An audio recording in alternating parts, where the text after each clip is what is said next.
மாதா தொலைக்காட்சி நேயர்களுக்கு அன்பு வணக்கம். அன்றாட உணவு நிகழ்ச்சியை பார்த்து கொண்டிருக்கின்ற உங்கள் ஒவ்வொருவருக்கும் இறைவனுடைய ஆசீர் நிரம்ப பொழிய இந்த நேரத்தில் வேண்டியும், அதேவேளை இன்றைய நற்செய்திக்குள் சென்று சிந்தித்து இறை வார்த்தையை நமதாக்குவோம். இன்றைய நற்செய்தியை பார்க்கின்ற பொழுது 3 அடிப்படை சிந்தனைகள். முதலாவது, உண்மை கசக்கும். இரண்டாவது, போதையும் தற்பெருமையும் மனிதனையும் மனித உணர்வுகளையும் அழித்துவிடும். மூன்றாவது, பழிவாங்கும் உணர்வு உருவற்ற மனிதனாக மாற்றிவிடும் என்பது. திருமுழுக்கு யோவான் நேர்மையான உண்மையுள்ள மனிதராக இருக்கிறார். தவறு செய்கிறவர்களை தட்டி கேட்கக்கூடியவராக இருக்கிறார். அதுவும் குறிப்பாக பெரும் பதவிகளிலிருந்து தவறு செய்யும் தவறுகளை அவர் சுட்டி காட்டுகிறார். இதனால் சிறையில் அடைக்கப்படுகிறார்.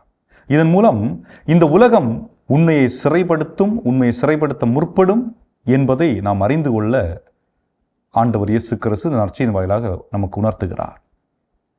நான் உண்மையுள்ளவனாக இருந்தால் நிச்சயமாக ஏதாவது ஒரு வழியிலே நான் சிறைப்படுத்தப்படுவேன், துன்புறுத்தப்படுவேன், துயருக்குள்ளாக்கப்படுவேன் என்பதுதான். இங்கே இந்த நற்செய்தியில் இருக்க காரணம் யார் என்று பார்க்கின்ற பொழுது ஏரோதும் ஏரோதியாளும். காரணம், இவர்கள் செய்த தவறை அவர் அவர்களிடமே நேரடியாக சொல்லுகின்றார். நீங்கள் செய்த தவறு என்று சுட்டி காட்டுகின்றார். அதை அவர்களால் ஏற்றுக்கொள்ள முடியவில்லை. ஆகவே இவரை கொன்றுவிட வேண்டும் என்ற முடிவுக்கு வருகிறார்கள்.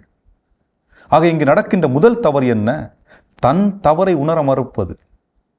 தன் தவறை உணர மறுப்பதனால் ஏற்படுகின்ற விளைவு என்ன?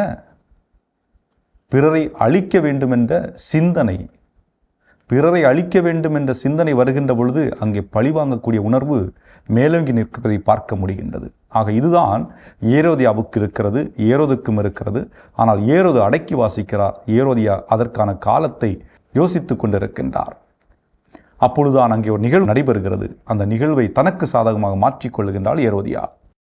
ஏரோது மது அருந்திவிட்டு தன்னிலை மறந்த நேரம் தன் மகளை அவையின் முன்பாக ஆடச் சொல்லுகிறார்.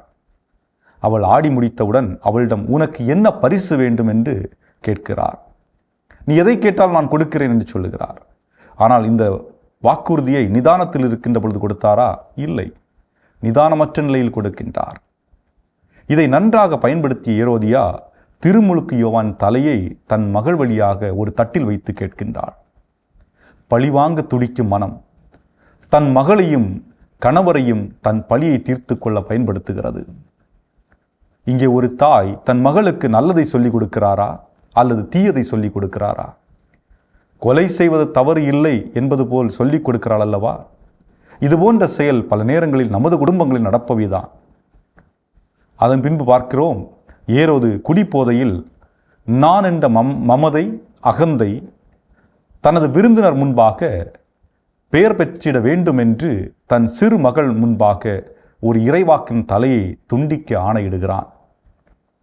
அதாவது மது போதையில் பதவி மயக்கத்திலும் மயங்கி இருக்கும் நபர்களுக்கு தன் முன்னால் நிற்கும் குழந்தைகளும் இளைஞர்களும் பெரியவர்களும் வித்தியாசம் தெரிவதில்லை. அவர்களை பொறுத்தவரையில் நான் என்ற சுயநல அகந்தை மட்டுமே முன்னிலைப்படுத்தப்படும். ஆக இன்றைய நற்செய்தி நம்மை அழைப்பது உண்மையை உரக்கச் சொல்ல வேண்டும் என்றும் நீதி நிலைநாட்டப்பட அஞ்சாமல் வாழ வேண்டும் என்றும் நமக்கு அழைப்பு விடுக்கின்றது. அதுபோன்று மது, போதை இவைகளுக்கு அடிமையாகாமல் வாழவும், அதில் அடிமையாக வாழக்கூடிய நபர்களை மீட்டெடுப்பதற்கு நம்மால் முடிந்த உதவியை நாம் செய்யவும் வேண்டி இந்த விவிலியம் நமக்கு அழைக்கின்றது. மேலும் பழிவாங்கும் உணர்வு, பகைமையை பாராட்டும் நிலை நம்மிடமிருந்து அகற்றப்பட வேண்டும்.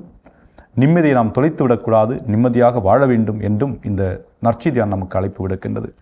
என்றும் வாழும் இல்லாமல்ல இறைவா, நாங்கள் பிறர் மீது பழி சுமத்தாமல், பிறரை காயப்படுத்தாமல் வாழக்கூடிய ஆற்றலையும் அருளையும் எங்களுக்கு அளித்தருள எங்கள் ஆண்டவராய் கிறிஸ்து வழியாக நம்மை மன்றாடுகின்றோம். ஆமேன். இயேசுவுக்கே புகழ், இயேசுவுக்கே நன்றி. மரியே வாழ்க.